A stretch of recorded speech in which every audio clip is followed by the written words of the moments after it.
بەدواداچوون بۆ نوێترین زانیاری لەبارەی بڕینی منحەی بەرکەوتوانی چەکی کیمیاوی دەکەم. بڕیارە و بەرکەوتوانەی لە موچەیەک زیاتریانەیە حکوومەت منحەکانیان ببڕێت.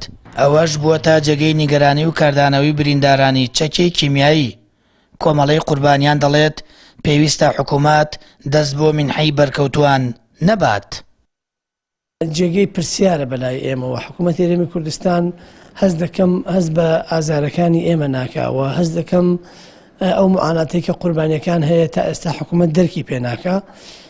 ئەوەی کە بە بەرکەوتوانی کیمیابارانە دەرێت زۆر لەوە کەمترە کە بە خەڵکانێکە دەرێت کە شایەنی نییە کە کاتی خۆی جاش و مستەشار و ڕاوێژکار بۆ لەلایەن ژێمی بەعسەوە ئێستش بە هەمان شێوە دیوەخانانەی بۆ بڕاوەتەوە. بۆیە ئێمە لەگەڵ بریندارەکان و لەگەڵ شوێنەکانی تری هەرێمی کوردستان نەکتەنها بە هەڵەبجە لە وتوێژین کە ئامادەکاریە بکەین بۆ ئەوەی کە هەڵوێستێک بنوێنین لە بەردەم سەرۆکایەتی ئەنجومەنی وەزیران و بەڕاستی ئەم هەڵەیە لە پەرلەمان کراوە بەداخەوە هەموو فراکسیۆنەکان بەبێ جیاوازی دەنگیان داوە بۆ پرۆژەی چاکسازی.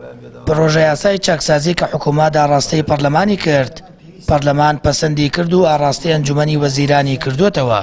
بڕینی منحەی بەرکەوتوانی کیمیابارانیش یەکێکە لە بڕگەکانی پرۆژە چاکسازیەکەی حکوومەت.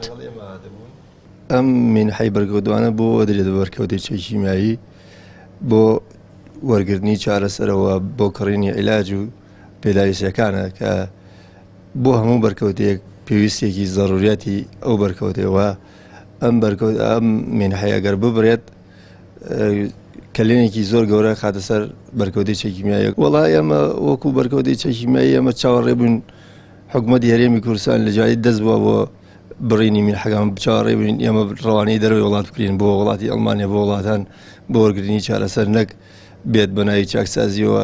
منحەی ئێمەیەکی دامایی بەرکەوتە 400,000 دینار چییە بۆ حکوومەتێک کە لەسەر خوێن و قوربانیەکانی ئێمە دروست بۆ حکوومەتە. پەیام زانیوێتی بۆ گوشارخستنە سەر حکوومەت و ڕاگررتنی بڕاری بڕینی منحەکانیان بریندارانی چەکی کیمیایی بەنیازن لە بەردەم ئەنجومەنی وەزیران گرد ببنەوە و ناڕەزایی دەرببڕن.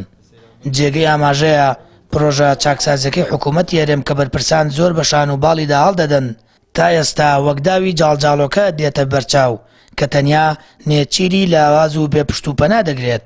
ئەگەرنا چەندین جۆر پێشەلکاری دارایی و موچەی بندیوار و نایاسایی هەن کە بەرگرانی زۆریان خستووەتە سەر داهاتی گشتی، بەڵام ڕێوشوێنی ئەوتۆ بۆ ڕاگررتنیان نەگیراوەتە بەر.